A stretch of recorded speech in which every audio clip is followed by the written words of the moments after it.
শুধু ওই একজনের ফাঁসি হলে হবে না, এই ঘটনার সাথে যারা যারা যুক্ত আছে সবার ফাঁসি হবে।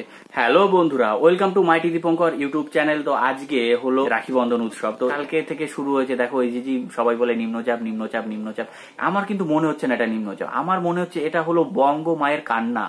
আজকে সবাই রাখি পরবে, অনেকেই তার বোনের কাছ থেকে আর মনে মনে শপথ নেবে যে হ্যাঁ বোনকে রক্ষা করতে হবে সবকিছু। কিন্তু এর পাশাপাশি আর একটা জিনিস শপথ নাও যে আমরা আর বাড়িতে বসে না থেকে সবাই মিলে রাস্তায় বেরিয়ে পড়ি এবং আন্দোলনটাকে আরো জোরদার করি, যাতে করে এই ঘটনার সঙ্গে যারা যারা যুক্ত আছে তারা প্রত্যেকেই যেন শাস্তি পায়।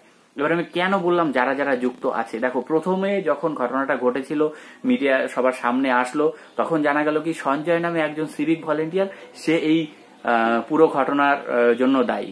কিন্তু পরবর্তীকালে একটা অডিও ক্লিপ ভাইরাল হয়, সেই ভাইরাল অডিও ক্লিপে জানা যায় যে শুধুমাত্র সঞ্জয় নামে ওই ছেলেটা নয়, আরো অনেক লোক এর সঙ্গে যুক্ত আছে।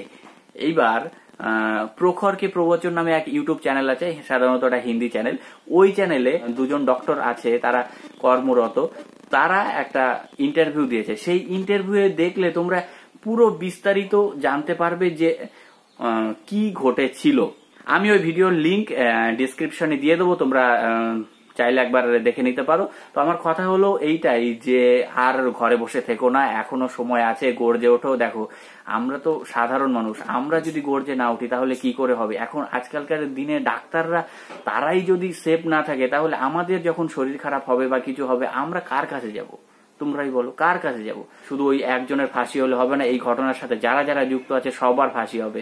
আর তোমরা আরেকটা জিনিস অবশ্যই জানো যে সুপ্রিম কোর্টেও এই মঙ্গলবার একদম প্রধান বিচারপতির 1 নম্বরে এই কেসটা রয়েছে। তোমাদের আমার ভিডিওর মাধ্যমে জানিয়ে দেবো যে সুপ্রিম কোর্টের কেসে কি হলো না হলো। তো বন্ধুরা, ভিডিওটা কেমন লাগলো কমেন্ট করে জানিও, বন্ধুদের মধ্যে শেয়ার করে দিও। আর চ্যানেল তোমরা যদি নতুন হও তাহলে অবশ্যই চ্যানেলটাকে সাবস্ক্রাইব করো। দেখা হচ্ছে পরের ভিডিওতে।